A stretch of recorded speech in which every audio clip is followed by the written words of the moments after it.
Praise the Lord. ஆதியாகமம் 5ஆம் அதிகாரம். ஆதாமின் வம்ச வரலாறு.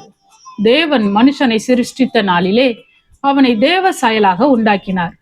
அவர்களை ஆணும் பெண்ணுமாக சிருஷ்டித்து அவர்களை ஆசீர்வதித்து அவர்களை சிருஷ்டித்த நாளிலே அவர்களுக்கு மனுஷர் என்று பெயரிட்டார். ஆதாம் 130 வயதான போது தன் சாயலாக தன் ரூபத்தின்படியே ஒரு குமாரனை பெற்று அவனுக்கு சேத் என்று பெயரிட்டான். ஆதாம் சேத்தை பெற்ற பின் 800 வருஷம் உயிரோடு இருந்து குமாரரையும் குமாரத்திகளையும் பெற்றான். ஆதாம் உயிரோடு இருந்த நாளெல்லாம் 930 வருஷம். அவன் மரித்தான். சேத் 150 வயதான போது ஏனோசை பெற்றான். சேத் ஏனோசை பெற்ற பின் 807 வருஷம் உயிரோடு இருந்து குமாரரையும் குமாரத்திகளையும் பெற்றான். சேத்துடைய நாளெல்லாம் 912 வருஷம். அவன் மரித்தான். ஏனோஸ் 90 வயதான போது கேனானை பெற்றான். ஏனோஸ் கேனானை பெற்ற பின் 815 வருஷம் உயிரோடு இருந்து குமாரரையும் குமாரத்திகளையும் பெற்றான். ஏனோசுடைய நாளெல்லாம் 905 வருஷம். அவன் மரித்தான். கேனான் 70 வயதான போது மகலாலேயலை பெற்றான்.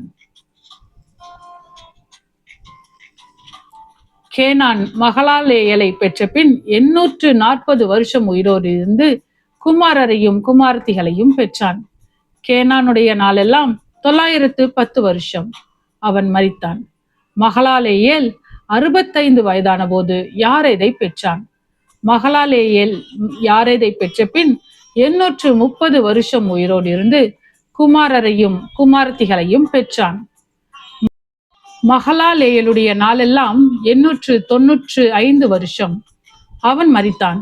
யாரேத் 162 வயதான போது ஏனோக்கை பெற்றான். யாரேத் ஏனோக்கை பெற்ற பின் 800 வருஷம் உயிரோடு இருந்து குமாரரையும் குமாரத்திகளையும் பெற்றான்.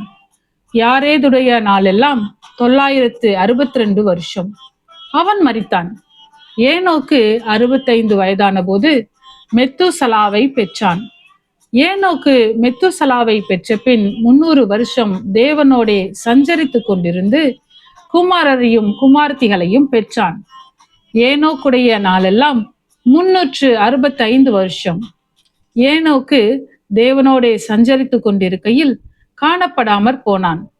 தேவன் அவனை எடுத்துக்கொண்டார். மெத்துசலா 187 வயதான போது லாமேக்கை பெற்றான்.